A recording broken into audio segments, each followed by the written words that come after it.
Good evening, everyone. Welcome to our talk show and workshop on how to write effective college application essays, advice from seasoned international consultants, hosted by Summit. My name is Ling. I'm Deputy CEO of Summit Education. Summit is the leading test prep provider and college application consulting firm in Vietnam. And we have been around for 10 years. Today, I'm going to be the moderator, and I would like to introduce our speakers today. First of all, I would like to introduce Mr. Russell Davis. He is currently the Director of Admission at University of Kunshan in China. Welcome. Hi, Russell. I'm How are doing you? great. Very excited to be here and to speak to all these attendees. It's a hectic time. Wonderful. Thank you for having me. Yeah. And next, I would like to introduce Miss Chetna Saprawa. She is an independent consultant. Sorry, the spelling was confusing to me. I hope that I got it right, but it's she's Sabawal, and I'm from India, and those allow me to do so because they are thinking that it's in Vietnamese. So welcome from India and all over the world. This is a South Asian. So we have joined hands with Summit Education and few of the universities here, as you can see, Russell and everybody. So stay with us, and it's in English. Don't worry about that. For Vietnamese students, it's being translated into English also, their language. So if you have any questions, you can ask. All of us are English speaker here, so don't worry about that. So thank you, Lynn. Great. And next, I would like to introduce Mr. Myomin, and he's Summit co-founder and also Summit academic director. We'll have the fourth speaker who's going to be joining us about 30 minutes later. She's Miss Alexandra Trumbull Harper, who is the deputy, she is assistant admission director from Beloit University, and she's going to be joining us about 30 minutes later. Okay, and I think since the majority, there's a whole a large number of participants here who are Vietnamese, I would like to introduce in the session in Vietnamese a little bit. Xin chào tất cả quý vị phụ huynh và các bạn học sinh ạ. Hôm nay là một buổi talk show và workshop rất là đặc biệt của Summit, tại vì nó là một buổi talk show và workshop về cả cái cách viết những cái bài luận hiệu quả trong mùa apply năm nay. Và buổi talk show này là một buổi talk show mà chúng ta trao đổi xuyên biên giới, có nghĩa là chúng ta có những cái khán giả là các cái bạn quốc tế. Vì vậy xin phép là hôm nay mình sẽ được biên dịch và moderate buổi talk show này bằng cả hai thứ tiếng là tiếng Anh và tiếng Việt ạ. Đầu tiên thì thay mặt tổ chức giáo dục Summit là xin gửi lời chào tới tất cả mọi người đã có mặt ngày hôm nay. Và thưa các bạn là chúng ta sắp đến mùa apply rồi, và chắc chắn là ai cũng cảm thấy rất là căng thẳng vì cái vấn đề viết bài luận. Và Summit hôm nay đã mời đến cho chúng ta những diễn giả mà mình hy vọng rằng là có thể cho các bạn những cái góc nhìn một cách chính xác và hiệu quả về cách viết luận. Chúng ta có những admission officer, ví dụ như là thầy, tức là những đại diện của hội đồng tuyển sinh, ví dụ như là thầy Russell Davis là giám đốc tuyển sinh của Đại học quốc tế, của phân nhánh của Đại học Đức tại Kunshan, Trung Quốc.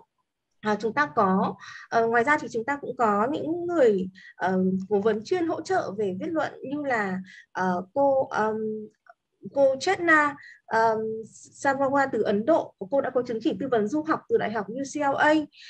Chúng ta cũng có thầy Min là đồng sáng lập viên và giám đốc học thuật của Summit. Và ngoài ra thì chúng ta có một đại diện tuyển sinh nữa của Đại học Beloit ở Mỹ, thì cô Alexandra Trumbull sẽ tham gia vào phần talk show khoảng 30 phút sau khi chương trình bắt đầu, tại vì cô có một cái chương trình đột xuất ạ. Thế thì so in today's talk shows we're going to be having two panels. The first panel is going to be a discussion about the approach and the recipes, how to write effective college application essays. And interestingly, we're going to have perspectives from both admission officers and independent consultants. And we're going to be discussing both approaches to write good personal statements and supplemental essays. And the second part is more like a workshop. This will be a very interesting part where you will be reading actual application essays who got students into, top universities in America. And we're going to have 3 essays we're going to be discussing. The first one is going to be a small quiz when you're going to be guessing which one is the better version of the essay. And the second session is, and the other 2 essays going to be shown to you after that. One is from a perspective of an engineering student, and the other is from non-engineering students.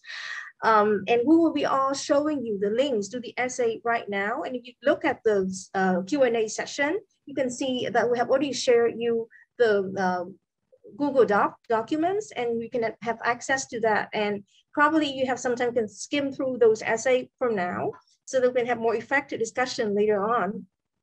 And the third session is going to be Q&A. Dạ vâng ạ, thế thì em xin phép được dịch cái phần thông tin về chương trình hôm nay của chúng ta. Chương trình hôm nay của chúng ta sẽ gồm có 3 phần. Phần đầu tiên sẽ là những cái trao đổi về bí quyết viết luận từ các chuyên gia quốc tế, và chúng ta sẽ có được cách nhìn từ cả các đại diện tuyển sinh lẫn cả những cái chuyên gia về viết luận. Và chúng ta sẽ phân tích mổ xẻ những cái cách viết luận tốt cho cả bài luận chính và bài luận phụ. Phần 2 là một phần rất là thú vị, đấy là một workshop, trong đó chúng ta sẽ có thể được xem 3 nhóm bài luận mẫu. Bài luận thứ nhất thì nó chỉ như là một trò chơi, khi chúng ta có thể là đọc 2 phiên bản tương đối là giống nhau từ một bài luận và một trích đoạn nhỏ, và đoán xem là bài luận nào là bài luận được đánh giá cao hơn. Và bài luận thứ 2 và thứ 3 lần lượt là những bài luận từ các họ thí sinh mà đã nộp hồ sơ vào những chương trình kỹ sư hoặc là những chương trình không kỹ sư, và chúng ta sẽ được lắng nghe những cái đánh giá phân tích của các đại diện của chúng ta. Và phần thứ 3 sẽ là cái phần các bạn được phép đặt câu hỏi giao lưu trực tiếp với các diễn giả. Trong tất cả những cái bài luận thì đều đã được gửi cho quý vị trong khoảng 5 giờ trước khi mà chúng ta bắt đầu chương trình. Và hiện nay thì Summit cũng đang share cái Google link để share các cái bài luận mẫu đó lên cửa sổ phần Q&A, và để cho cái phần trao đổi của chúng ta được hiệu quả thì mong quý vị có thể đọc cái bài luận đó trước khi mà chúng ta đi vào phần thảo luận ạ. All right, so I think we're going to start the discussion session now. So in the first session, I would like to discuss more about the approaches to write effective and winning college application essay. And I think a lot of college application essay is such a myth. There are so many assumptions about how it should be written. Should it be simple? Should it be talking about something exceptional, or should it be humorous? And I would like to raise the first questions for Russell, because like most people want to know what's inside the head of admission officers and what are your perspective.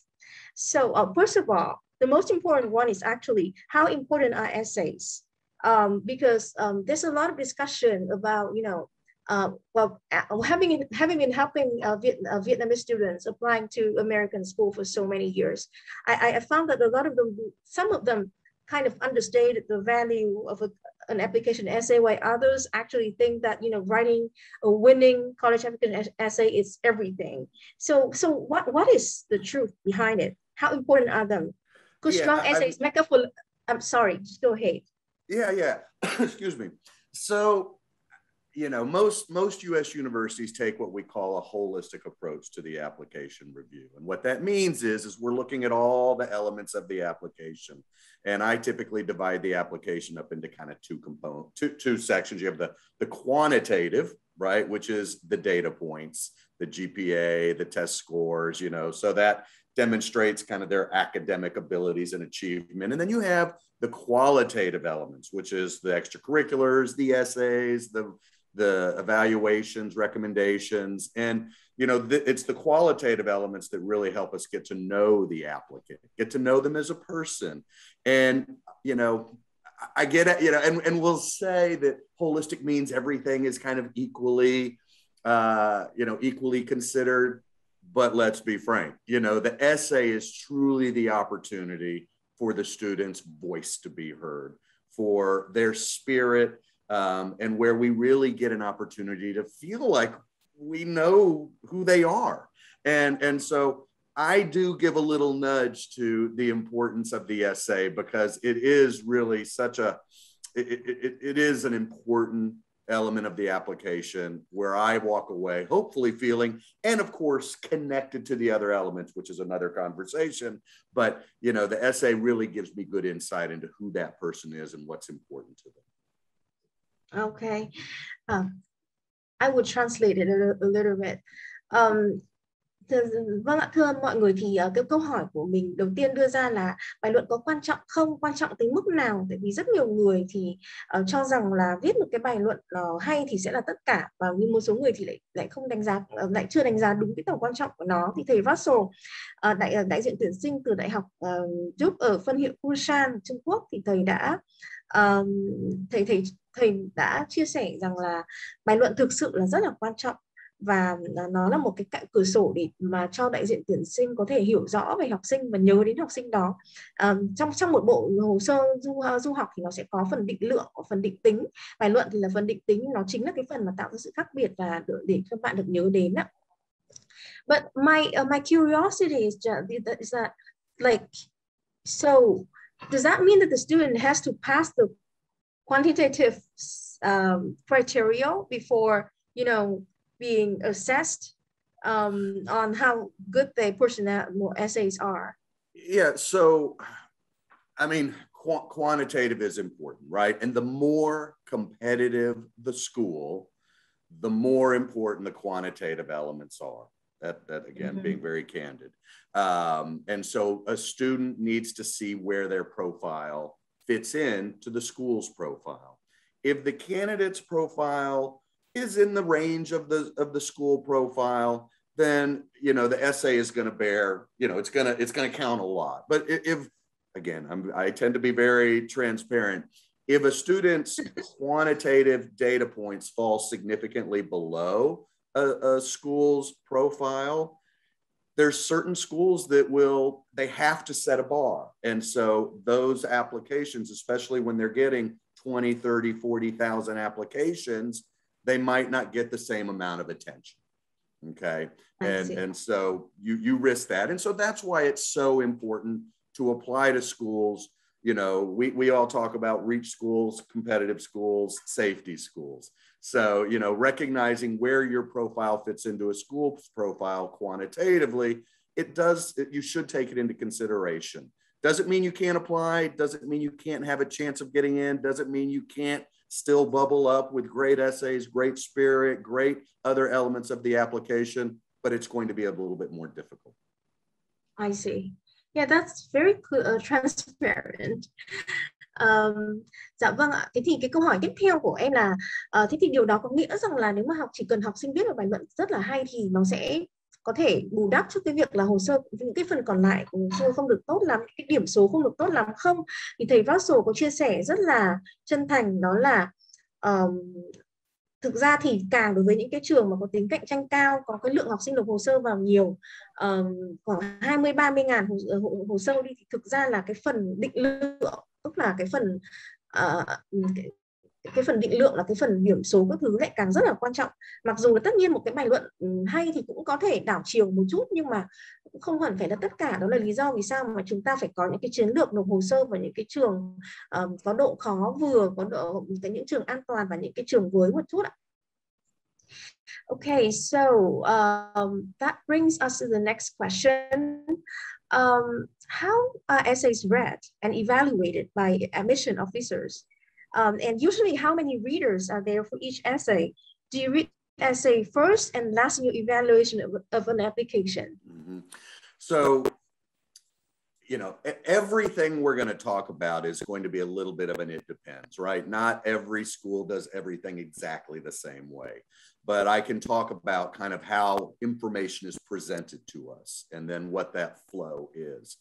So when we open up a common application, we're going to see you know, the student's biographical information. We're going to see their family information. We're going to see where they're from, and we're going to get school information, and then we're going to, you know, get, and this is just how it flows. Then we're going to see honors and achievements. We're going to see extracurricular activities, and then we're going to see essays. So if you go page by page, that's how you view the application.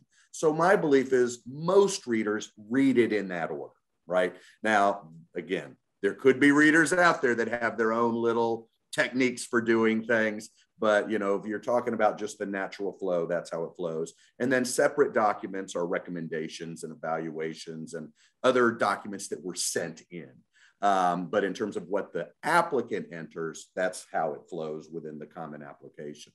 So when I read it, you know, I get a sense of who they are, where they're from, and what their interests are, right? Because I'm going all the way to the extracurricular activities, then I get to the essays.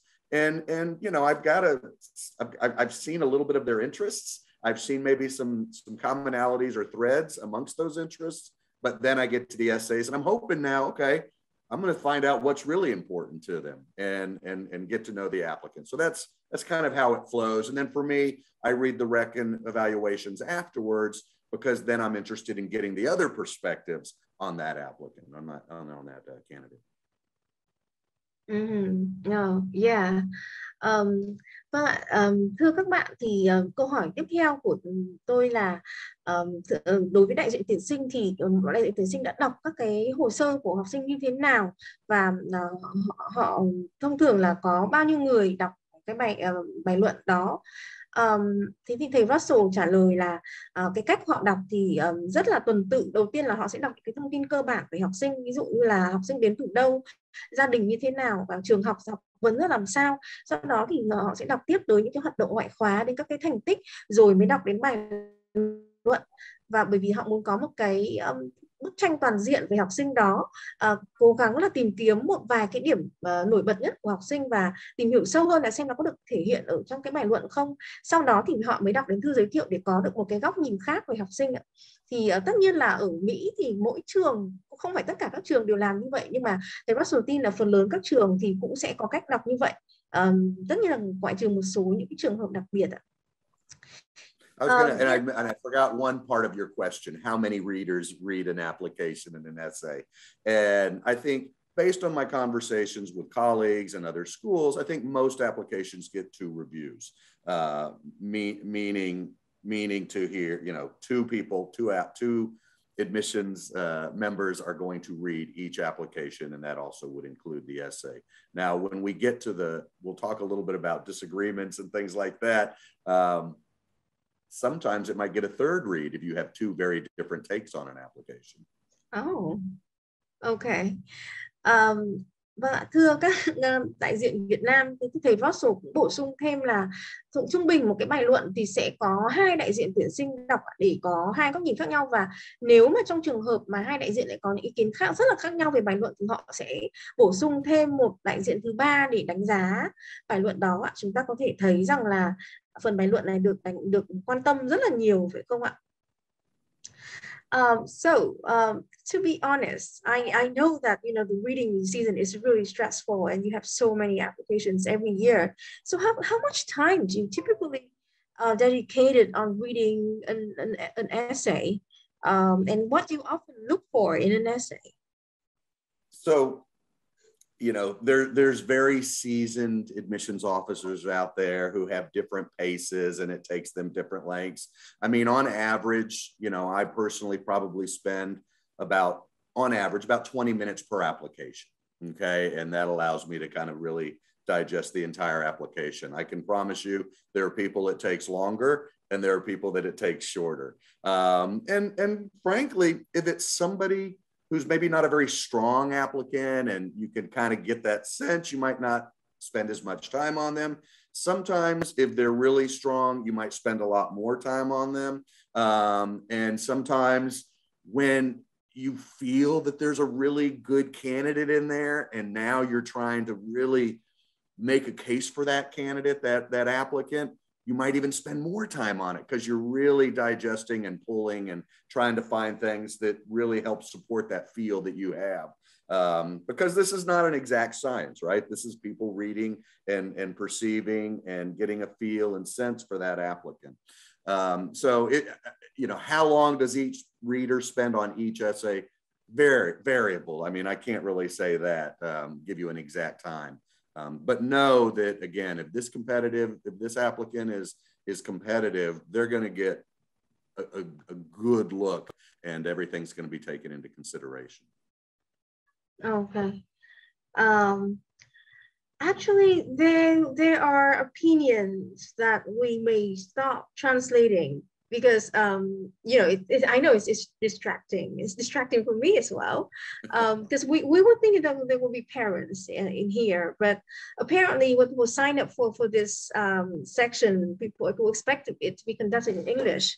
So maybe for the session to flow better and to save our time, I'm going to stop translating. How's that? Yeah, and I'll slow down my pace a little bit as well. Sure. Thanks, Russell. Your answers has been very informative to date. Yeah. So again, sorry, I want to come back to the question: what do you often look for in an essay, and what do you think makes a great essay?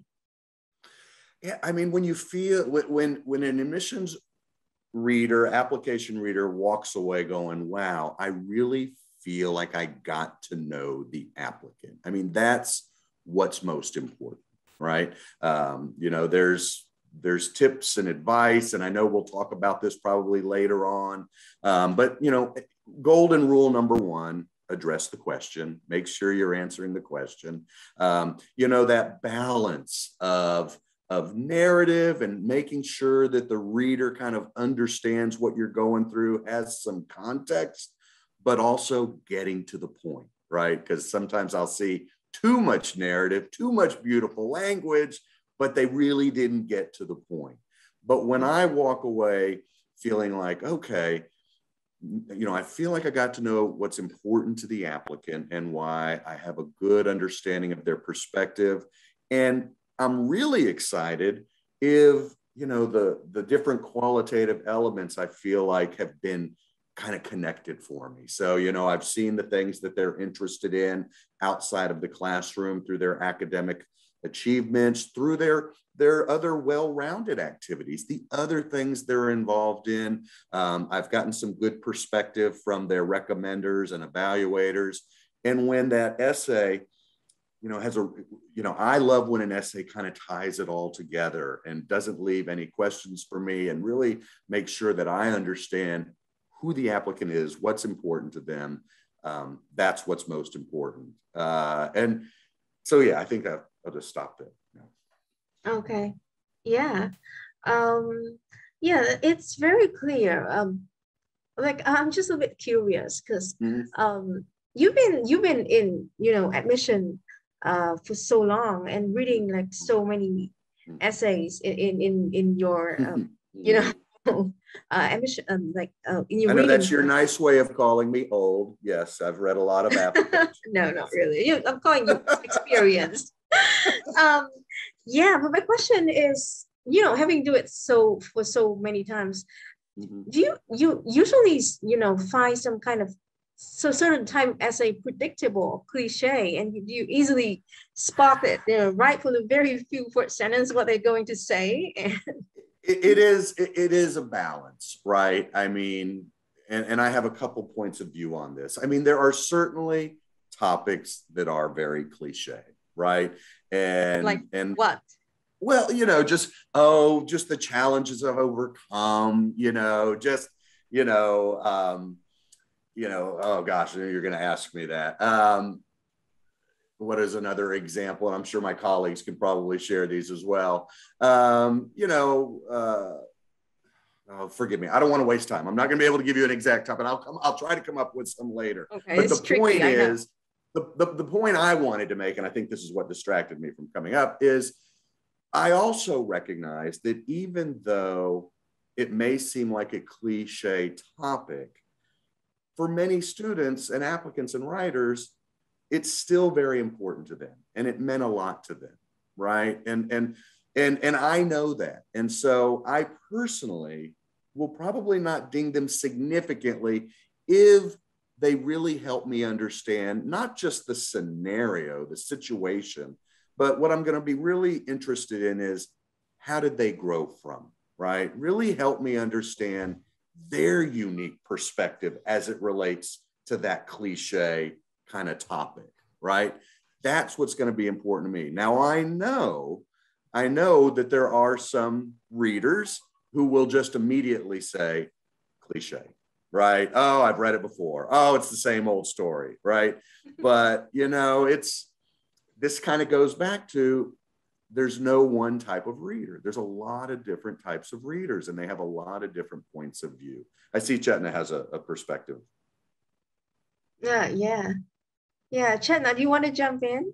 Yeah, I just want to jump in because based on my experience for the Indian audience and Indian students, or being into this industry for quite long, what matters with the essay is that it has to be a very genuine and original story of a person, which is like they can relate to. It really doesn't matter, because I have seen students from our side also, or otherwise, if you will see that which are the top essays which have been selected, we call them the winning essays from all over the world, because a student coming from a very interior of a place, which he doesn't come from a metro city of any country for that matter, and he has a story to tell.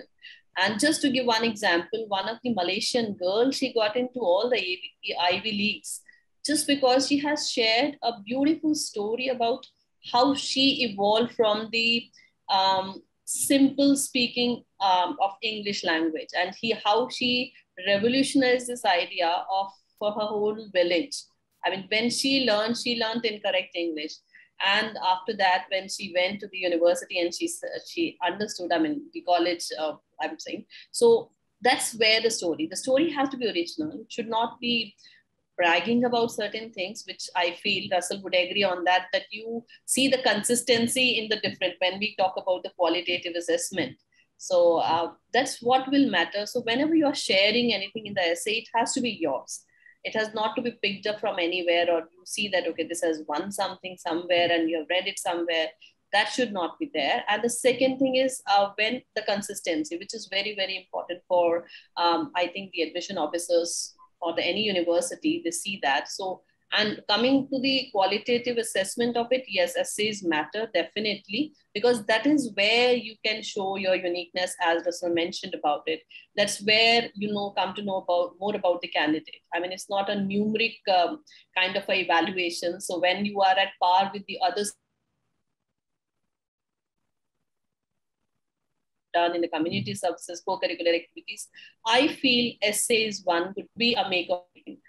So that is where, and maybe a small revolution or maybe a bigger revolution, it doesn't matter. But what matters here is, why are you there? Why do you want to join the university? Why it is important for you to be the part of this university as well? And you have done your research in a good way. So I hope I have made some sense, Russell.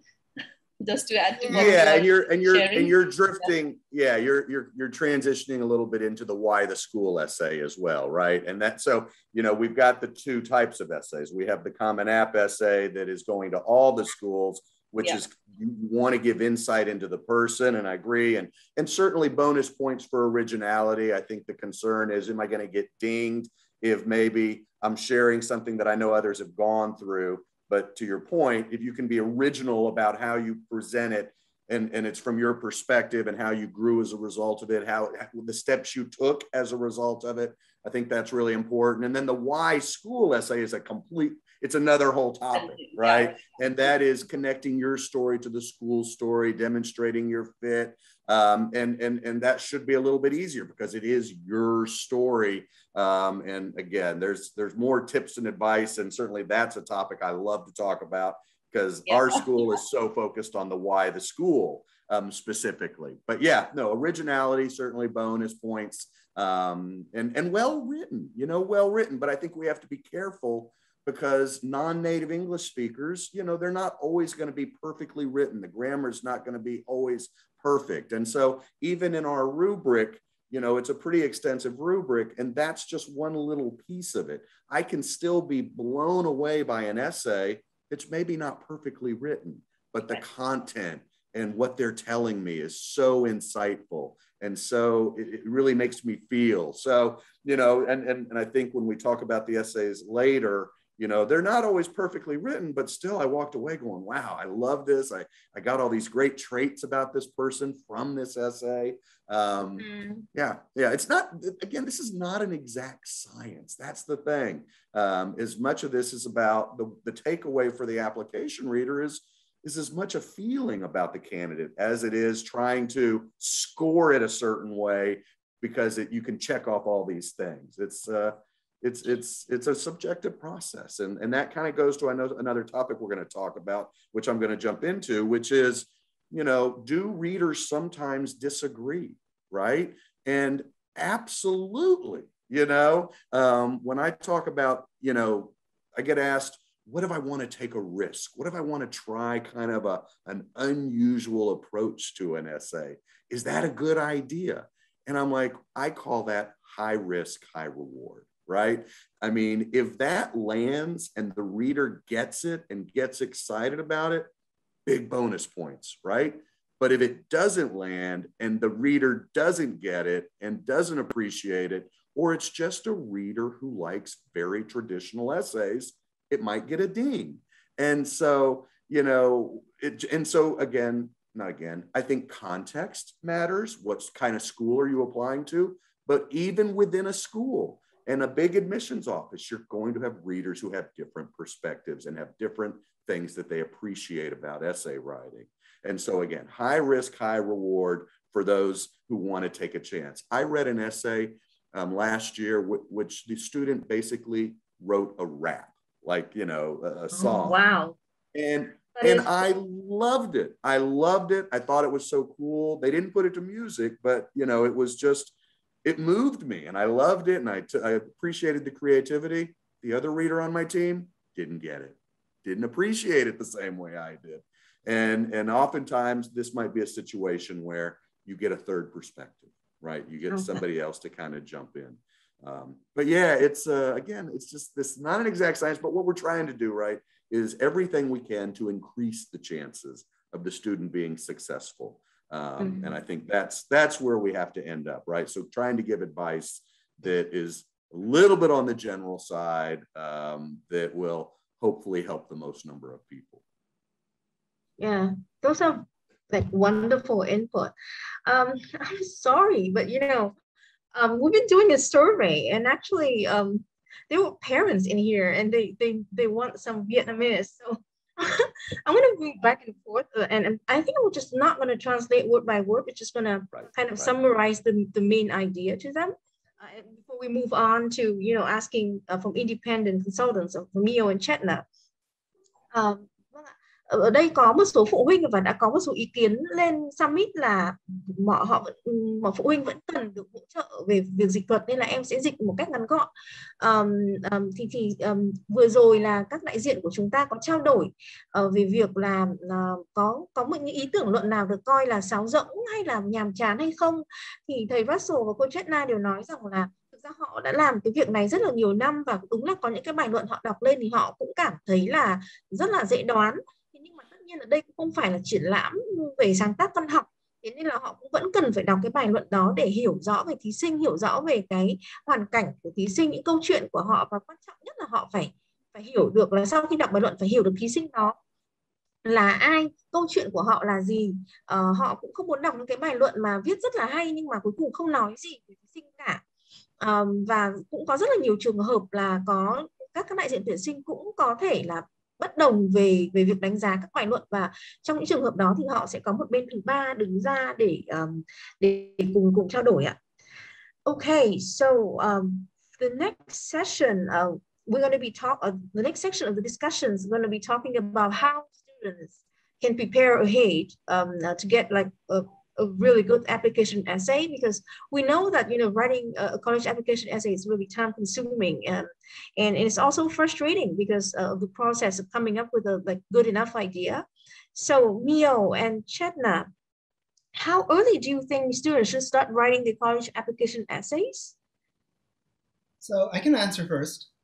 Over here, what we have found is that as soon as they begin 11th grade, they really should start at least thinking about their life a little bit more, because the tendency for a lot of students, especially students in the magnet schools over here, is that they are very good at being busy.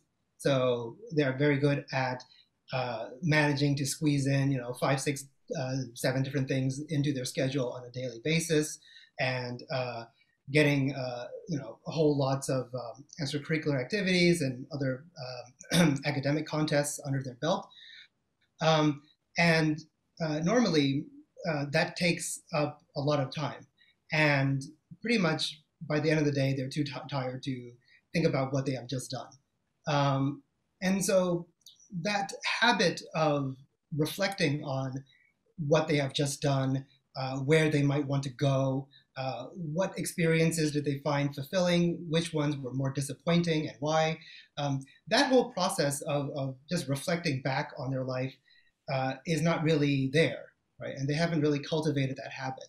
So you don't need to really start drafting your personal statement and looking at the college application questions from the beginning of 11th grade, but you should at least begin cultivating that habit of looking back at your life and thinking exactly about how you have spent it, and perhaps whether you might have wanted to spend it a little differently. So it is that process that needs to get started. Yeah. Now, what do you think? Yeah, adding to Mio's this thing, because I think the students here in India generally, when they talk about, so they start thinking in grade 11, once they have, when it comes to the national board, so they start selecting the subjects, and then their thought of this comes to. But I would suggest that you can go back till grade 9 onwards and see that what are the skills you are developing and what kind of activities you would like to participate in. So that your co-curricular activities also would be make a part of essay also. And so essay, it's basically the pointers which you can put in. And usually I tell the students to start making a digital portfolio where they can mention about the strengths and weaknesses, because it's a journey which I feel an essay reflects your journey, which you are talking about and telling the university admission officers that, okay, this is why, this is what is me, this is how I am. And that's where your uniqueness will come up. So the more time you spend, I'm not saying you have to spend time like 4 hours a week, but yes, maybe once half an hour a week should be fine, where you're putting the pointers that, okay, this is what is there. Just to give you an example of one of my students who's an excellent writer. So then when they're putting that, so when you are writing, so that gives you also the clarity about the university which you are looking forward to.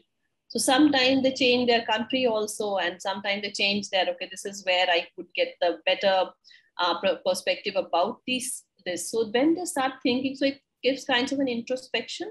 And as Mio said, that reflection upon, because then you can keep on, you can go back and forth with your essay. And by the time when you're submitting it, you would be very clear of that, okay, what I'm saying now is, this is what I want to say. So rest everything, the review and edit can happen later.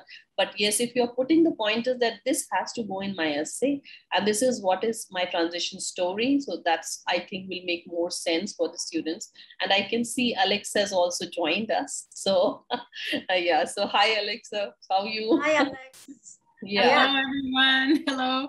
Sorry, I was jumping in from another info session, so I had to join a little late. You're definitely on time. Yeah.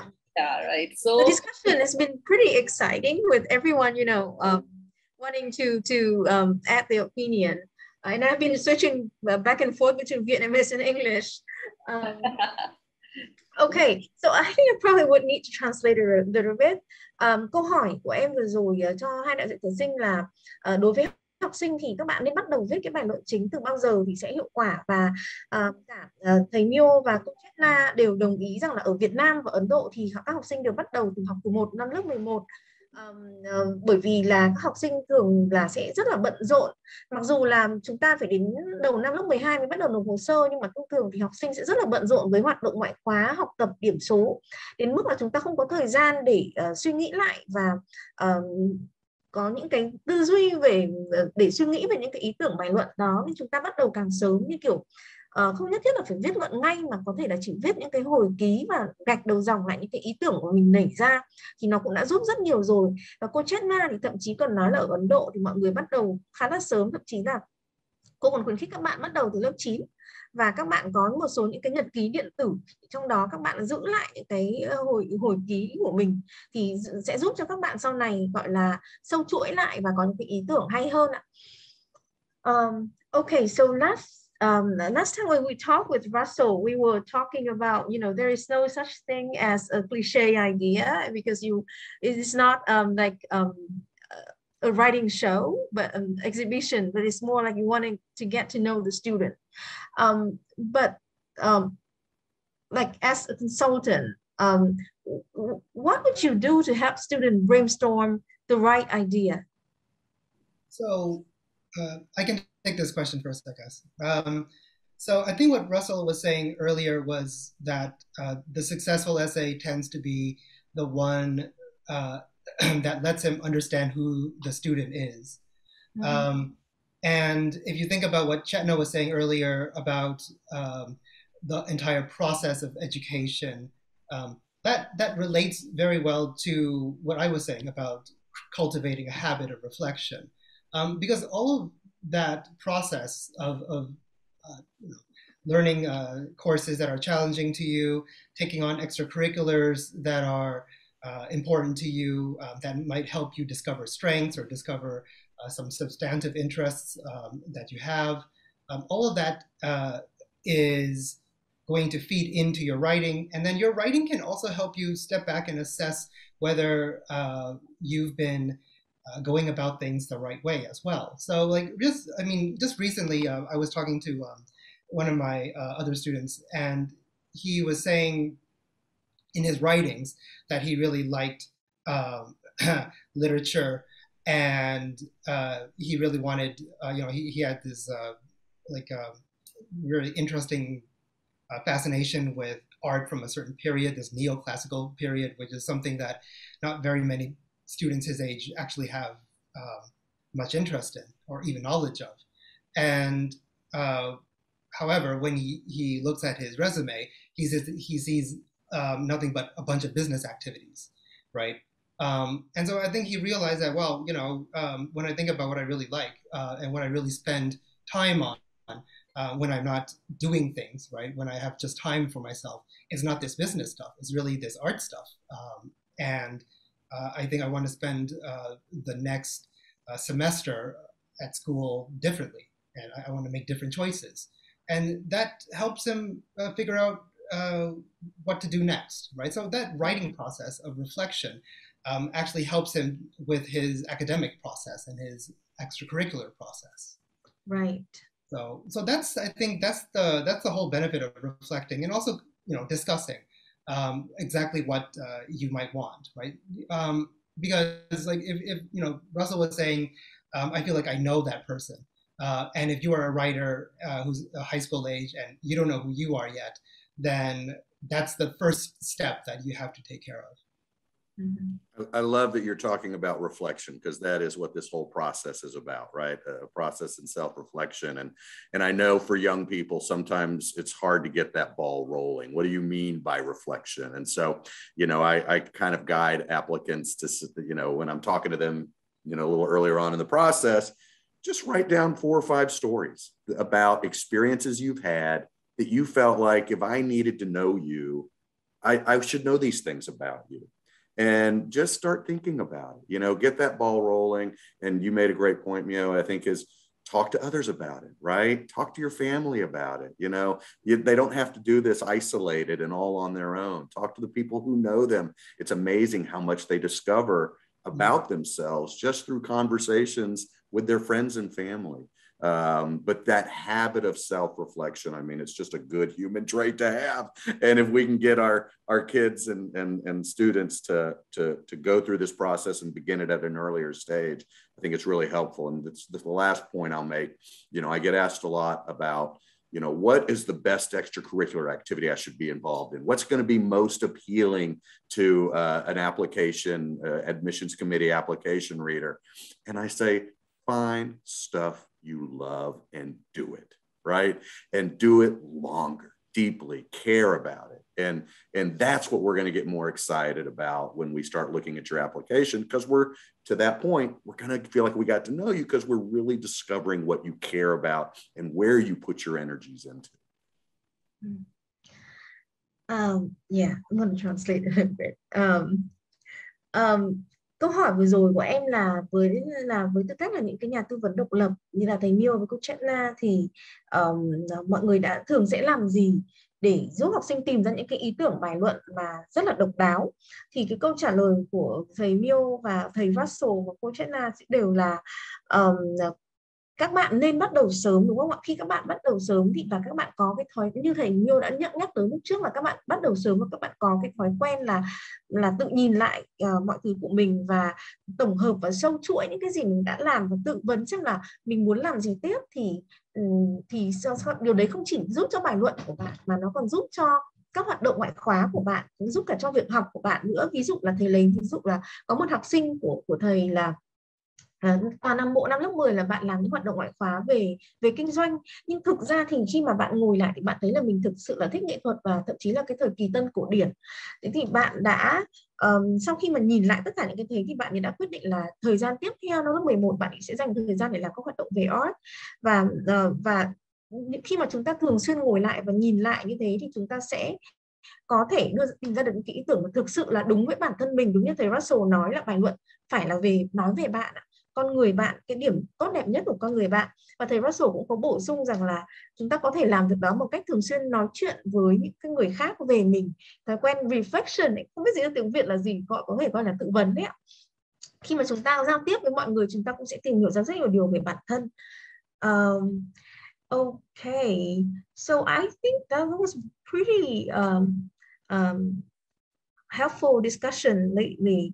I think we should move on to the why essays a little bit, even though it's also another topic, but I still want to address it a little bit in this session.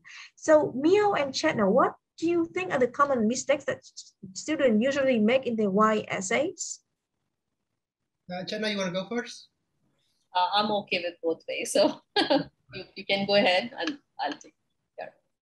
I think the first thing that we can talk about, and it's probably common, across different countries, is just the type of education system that they're applying into, which is typically very different from what they'll experience in their home countries, especially if they attend a public school system. So, for example, in Vietnam, in the magnet school systems, what happens is you specialize in a subject pretty much as early as middle school, if I understand correctly, right? So I've had students who did nothing, not nothing, but their specialization was one subject, like math, since 6th grade.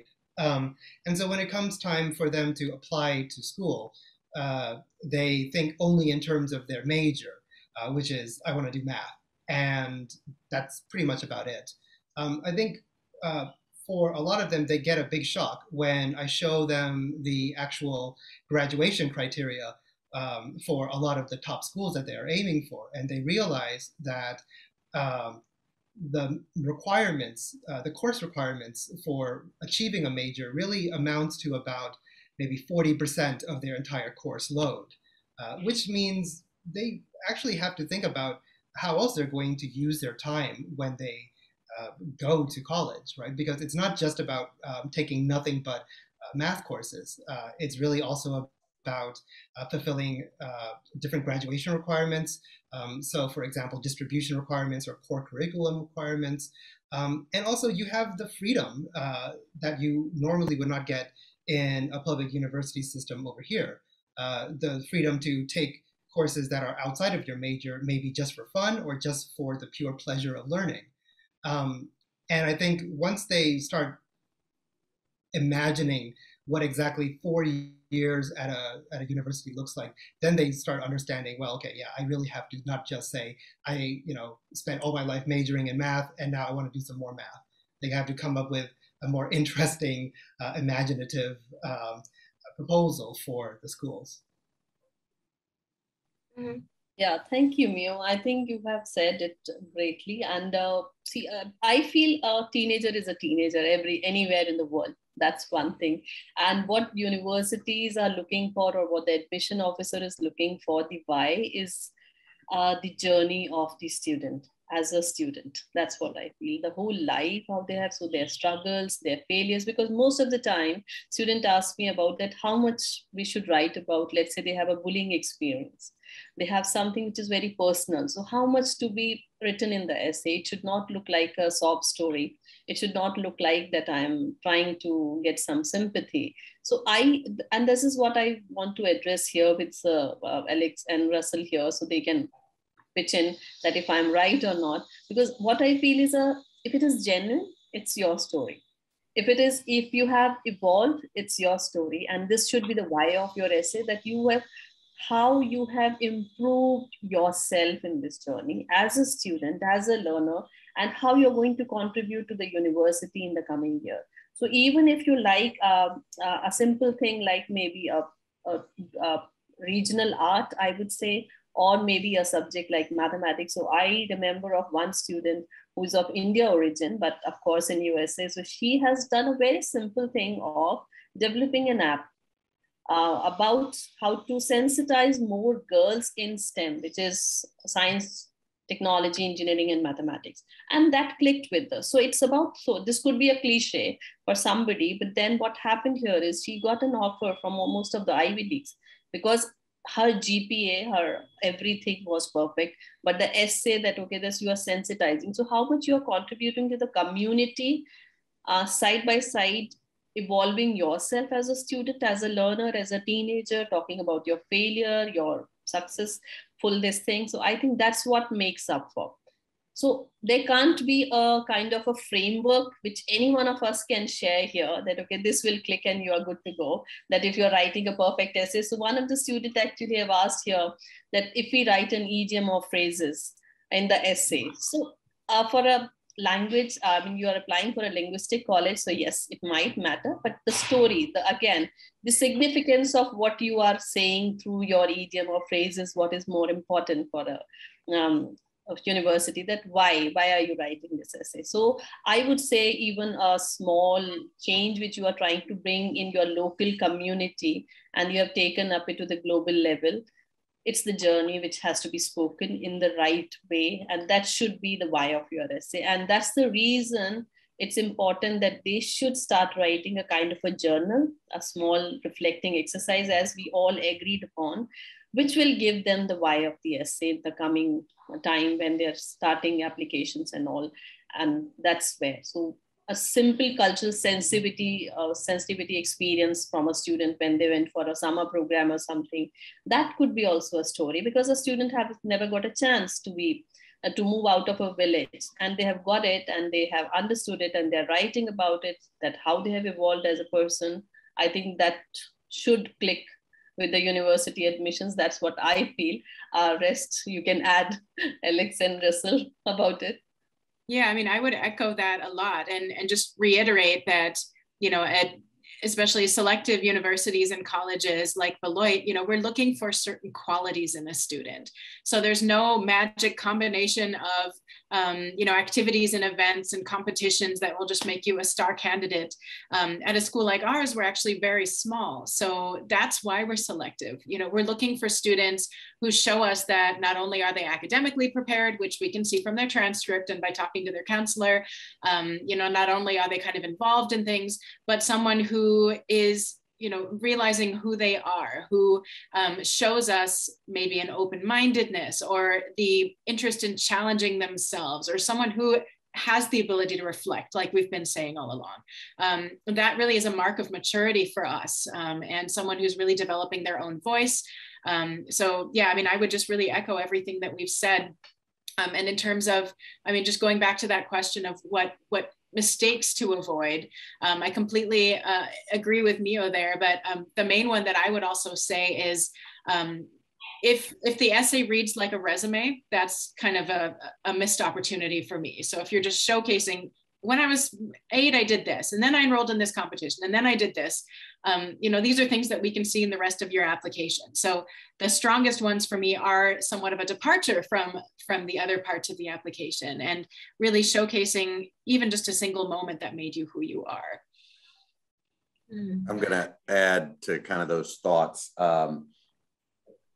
You know, as Alex just said, these are what I call the what's in the application. You know, I did this, I was, you know, at Chetna, I developed this app, you know, that's the what in the application. What makes it unique is the inspiration behind it, or as I like to say, the hows and the whys behind the what, right? That's how you make it distinctively yours. And that's how you take a cliche, potentially considered topic and turn it into something special and unique. What was the inspiration for your interest? Why were you motivated to develop that app? How did you grow as a result of it? Can you connect it to the university and interest that you might have? If we talk a little bit about the why school essays, which I know we've kind of been weaving in a little bit. So it's really, you know, that's what gives us the unique perspective of the applicant, is when we understand the things that are specific to them, related to the accomplishment, the achievement, the activity, the interest, etc. Yep, and like Mio said earlier too, you know, even if you've known for years and years that you want to study math, that's not the only thing you're going to be doing, especially in a liberal arts style or comprehensive education in the US. They're going to be all, not only do you have access to all of these other activities, but we would like to know that you would like to take advantage of them, you know? So that's why the essay is also important, because we're looking for a student who defines education as something that goes beyond the classroom, and someone who wants to be involved and sort of show what they know outside the classroom as well. And so especially, you know, I often get a question from a student who's interested in one of our programs like cognitive science or art history or international relations even. And they say, I have no idea how to show you in my application that I'm a good candidate for your program because my school doesn't have any classes in this subject. That's where the essay comes in, right? So that's where you can show me your passion for that subject and how you've gone about pursuing it outside the classroom or through your own reflection, despite the fact that your school didn't offer something like that. So think about what you're already telling us through the other steps of the application, and what piece of you that makes you who you are has not been told yet. So, you know, to me, an essay about a conversation with someone's grandmother can be just as valuable as one talking about the TEDx speech that they were involved in last year and why that mattered. So it doesn't have to be some big, polished, formal, impressive state level experience that you're elaborating on. It can be something really simple that stands out to us just as much.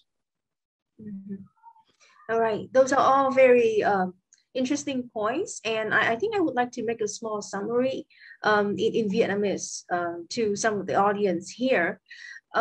Trong cái đoạn vừa rồi thì em có hỏi các cái đại diện tuyển sinh những câu hỏi như là đâu là những cái lỗi lầm mà học sinh thường gặp trong cái nhóm bài luận là tại sao các bạn lại muốn vào một cái trường nhất định, và thầy Mio thì có nói tới việc là cái khó khăn của các cái học sinh của các trường công ở Việt Nam, đó là các bạn học một cái chương trình rất là không giống ở Mỹ. Ví dụ như các bạn là rất nhiều bạn học trường chuyên là chỉ tập trung vào một số môn thôi, nhưng mà những cái trường cao cấp, những cái trường thứ hạng cao ở Mỹ thì thường họ lại chỉ có 40% là những cái môn chính của mình, còn 60% là các môn khác, rồi những cái môn mà bạn học để tìm hiểu. Vậy thì nếu mà bạn chỉ chăm nói về những cái môn mà mình muốn học ở trong cái bài luận chính thì đấy là một cái sự sai lầm, tại vì trường sẽ thấy rằng là bạn cũng không đóng góp được nhiều cho cộng đồng của trường.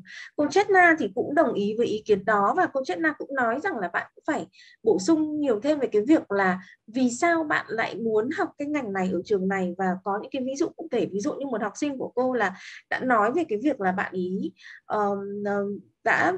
bạn ấy đã vào được những cái trường đại học rất là top, mặc dù là viết những cái bài luận có vẻ tương đối cliché, tức là bài luận tương đối là sáo, nhưng mà bạn ví dụ như là bạn có hồ sơ điểm số rất là tốt rồi, nhưng bạn đến từ một cái vùng quê không phải là phát triển lắm, và bạn đã nói về việc là mình đã tạo ra một cái app, một cái ứng dụng điện thoại như thế nào. Thì thầy Russell có bổ sung thêm là khi mà chúng ta viết về những cái điều mà chúng ta làm được, chúng ta cũng cần phải nói được là tại sao chúng ta lại mong muốn làm một điều đó, cái động cơ của chúng ta sau đấy là gì. Và cuối cùng là ý kiến của cô Alex là đại diện từ đại học Beloit, cô vừa mới join vào chương trình sau 30 phút. Hi Alex, just want to reintroduce you to the audience again. Cô Alex có bổ sung ý kiến rất là thú vị là một cái bài luận thì không nhất thiết là một điều mà cô rất là thích ở những cái bài luận là chúng ta không nhất thiết là phải như một cái resume là chúng ta lại tổng hợp lại tất cả những cái mà chúng ta đã làm, mà thực ra là bài luận nên là một cái góc nhìn khác về thí sinh, cho đại diện tuyển sinh một cái góc nhìn khác, một phần khác của con người chúng ta. Nên là một bài luận thành công là một bài luận và cho các đại diện tuyển sinh một góc nhìn khác, kể cả trong cái bài luận về GIA cũng vậy. Và thực ra thì không có một cái topic nào được gọi là một cái topic cực kỳ là độc đáo cả. Đôi khi là những cái bài luận mà bạn viết về một cái nói chuyện với người bà của mình cũng có thể thú vị, như là những cái cuộc nói chuyện với cả về những bài luận mà nói về cái kinh nghiệm làm TEDx của mình, biết cách viết của mình tốt và nói đúng về bản thân mình thôi ạ. Well, I think the discussion has been pretty has been, you know, taking more time than expected. But it certainly has been very useful, and I think we all agree on that.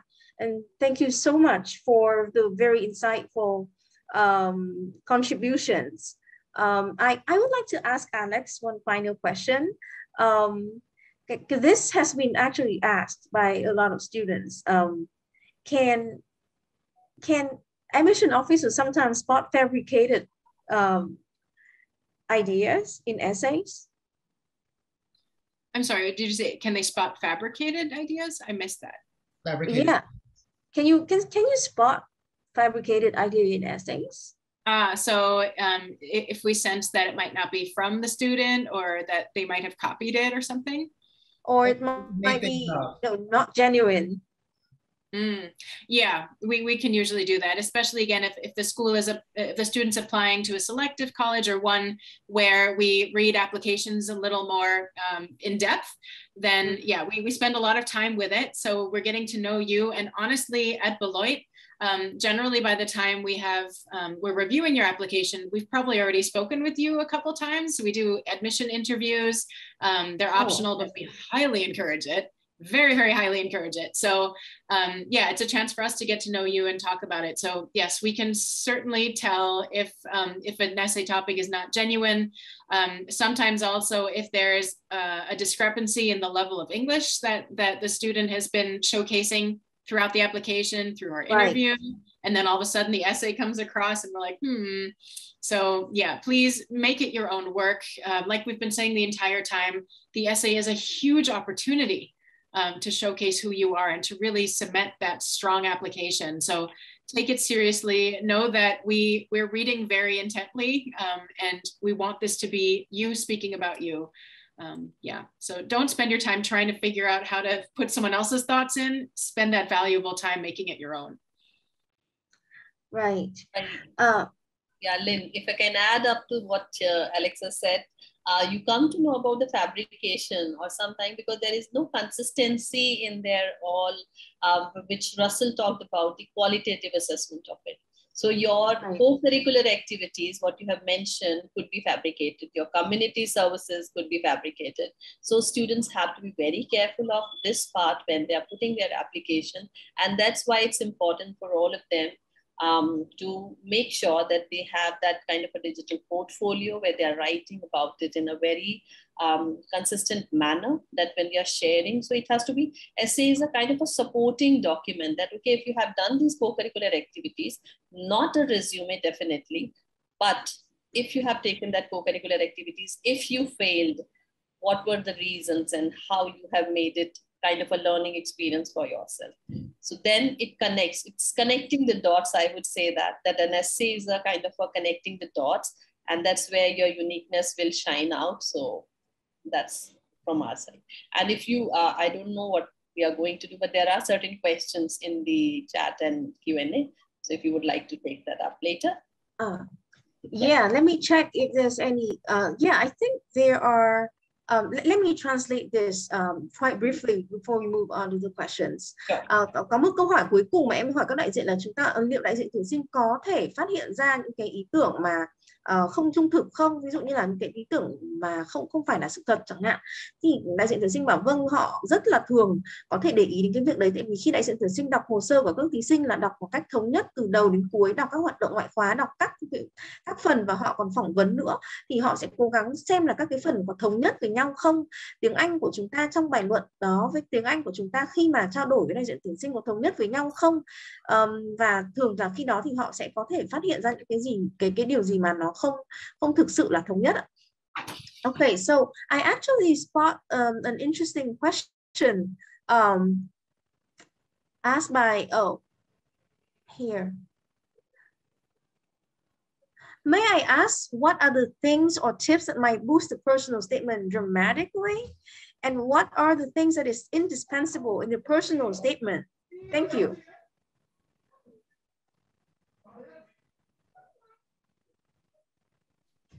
I guess Russell and Alex can take this question because they are the best speakers, experts here for that.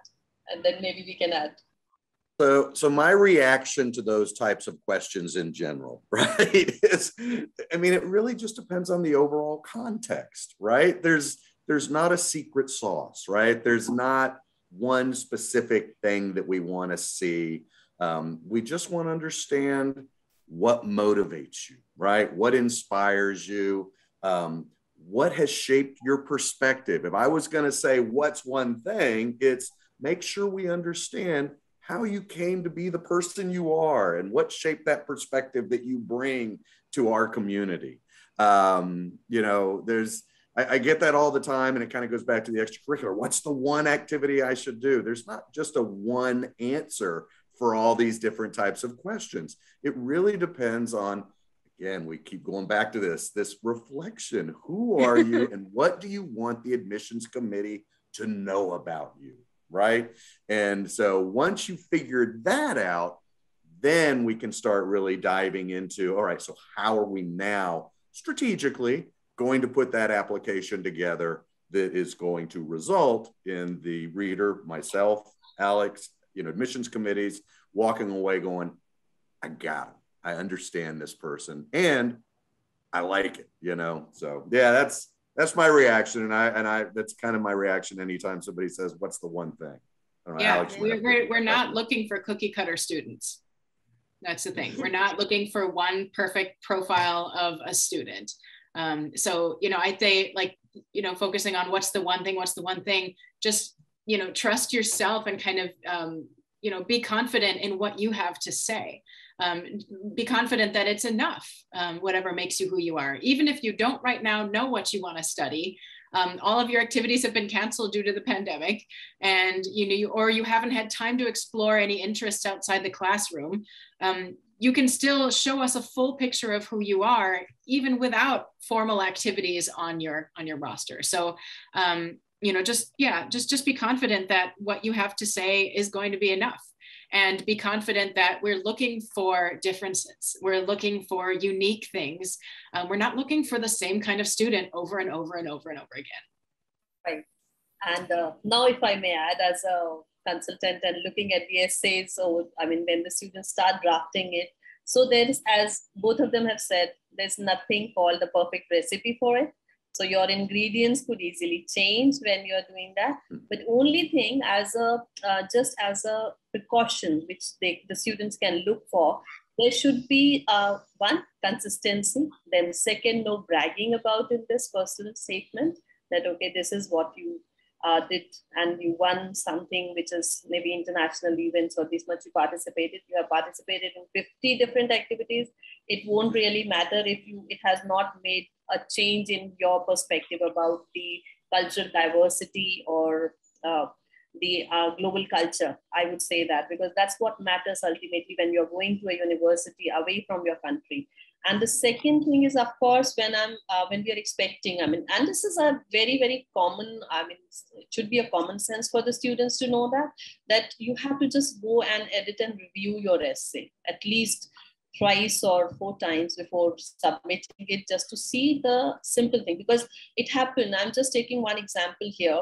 One of the students who was from A level, and then he has mentioned that in English he has got this much score, and then the essay was not showing the kind of consistency between his scores and the essay, this thing. So you can easily find out the gaps, and that's where you fail. So even if your story is the best story as a personal statement, but it might not click with the admission officers or the university, because they can find these gaps. So, and that's where it is important that you get it reviewed, peer reviewed, and maybe from a mentor. And that's one thing which people don't know in most of the parts of it, that the admission officers, when I connect them with my students, they are the first one to respond to them.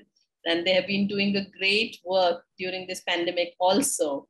So if they are sharing that, okay, this is what I want to speak about, or I want to know more about universities. So they have been like on 24/7 approach to help the students who are really keen to apply to that university. Yeah, so that's from my side, based on my experience.